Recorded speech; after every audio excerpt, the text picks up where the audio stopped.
to be straight. You got me talking like the white man talking. They don't say, was he straight pretending to be gay? Because Will Smith, they say, he was straight pretending to be gay. I'll tell you that's not true. I think he was always bisexual because the 6 degrees of separation specifically asked for a gay actor. And for him to get that role, you had to be a gay actor because they were only casting for a gay actor. Then when you get to the room, the scene where you put me under the bed playing the boy's balls, and then you put to kiss the boy goodbye, you decide not to kiss him because you were scared of what people would think. Please. You ain't want to kiss him because you had a boyfriend at the time.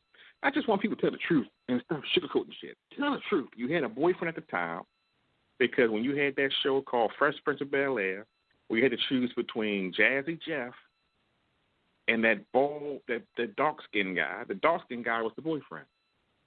Everybody thought for a long time Jazzy Jeff was the boyfriend, but I think they might have tried it and it didn't work. Because when I read the Inquirer or whatever it was, not the Inquirer, the Black Enterprise thing, Jazzy Jeff's father was Butler Jeffrey. I didn't know that. And Jeffrey's married to a white man in England. James Avery was the head of the LGBT something in that community, and he has a daughter, and he was part of the gay parents. I said, what? And his best friend was Reginald Bell Johnson, which I already know he's gay, and he plays the father on Family Matters. I said, what? So he's not on camera. He got an earring in his ear, an earring in his nose. But I always felt something about Reginald because he always talked like a woman when he talked. You know, he got that talk. And the character Cleveland was drawn after his image.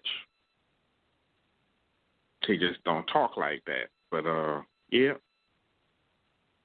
it's gay everywhere. And I'm the same way in church. If you sissy, then you sissy. Don't bring that mess into church. Have respect for where you are. What you do at home is your business. What you do in church is God's business. Leave it at home. And I'm good with it. Leave it at home. Matter of fact, don't even come to my office and say, Pastor Johnson, this is my boyfriend, it's my husband. I don't want to know. Can I be a gay person's pastor? Probably not. Because there's no such thing as a gay Christian. There is not. I'm sorry to break your bubble. Now, you can be a Catholic. Because that's where they used to put the gays anyway. You put them in the priesthood. Go ahead and be Catholic. But Catholics and Christians are not the same. Can you be gay and be celibate? Well, then, if you were gay and celibate, they wouldn't be your boyfriend or your husband, would it?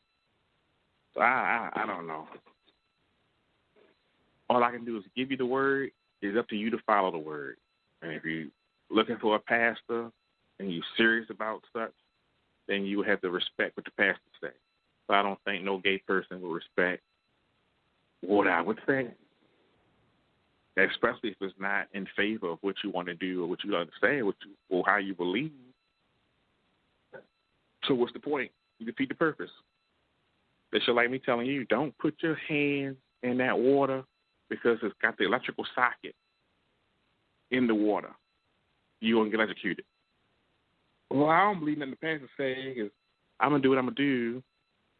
So what's the point? Put your feet in the water. I do my radio in the bathtub. Don't get in the water.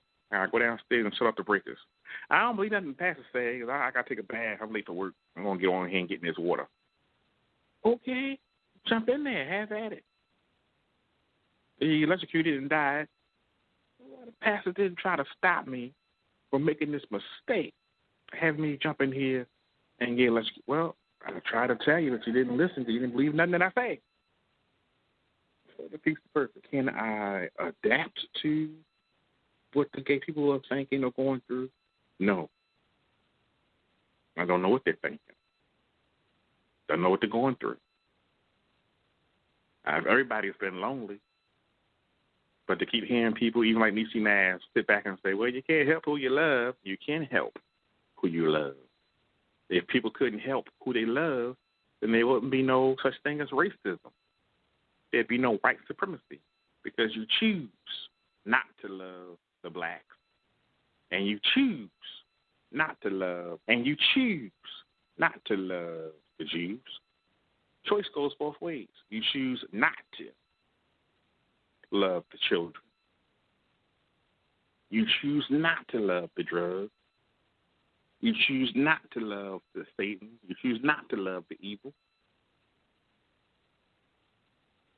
Everything is a choice. Just because you don't choose to do it, don't mean there's no choice in you choosing not to do it. You choose not to believe in hell. You choose not to believe in God. All of that is a choice. So that's that. I ain't going to preach to you. Everybody, you preaching today. I ain't trying to preach. So let's go ahead on to the final thoughts, Ring. What you learned today so far. I think you said a mouthful about the choices we made and the choices that we are and how it affects a lot of people.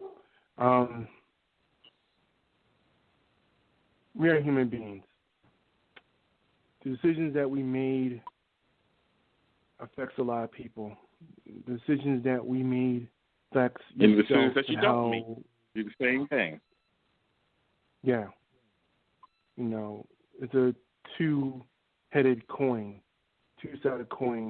of reality when it comes to decisions and how people made them, and how people can sit there in the wreckage and just hide, but let it be known stuff will come back. Don't blame it on somebody else that's trying to help you. You have to man or woman up for your responsibilities. And that's what we are today. When people hide behind other stuff, you don't want to talk to the cops, don't do that. You will eventually. Whenever you tied to something, make sure that you can man up and back up your smack talk. Back up who you are.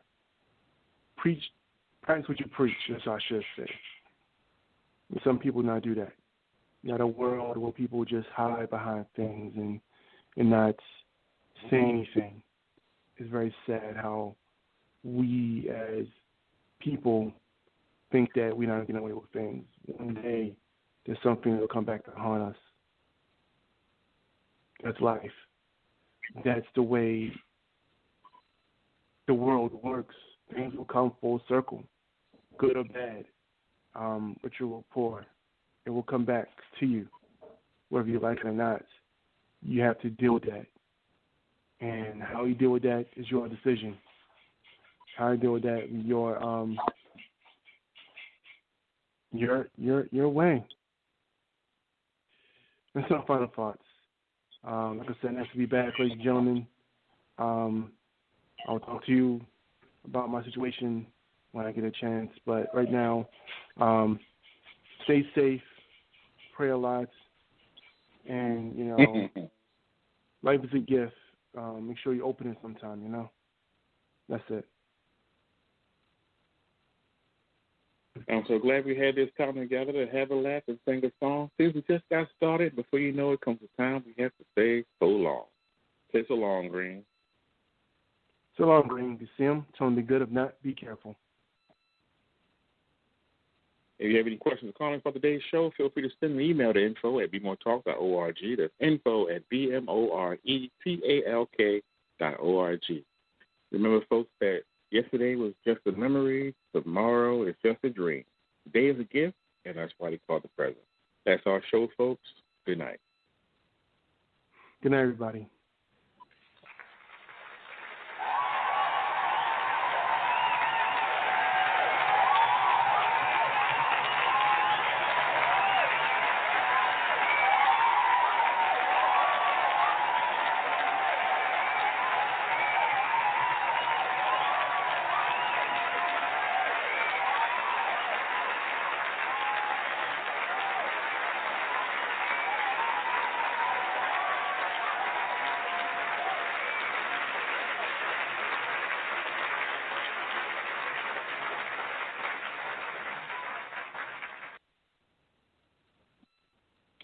That concludes today's episode of Baltimore is Talking Live.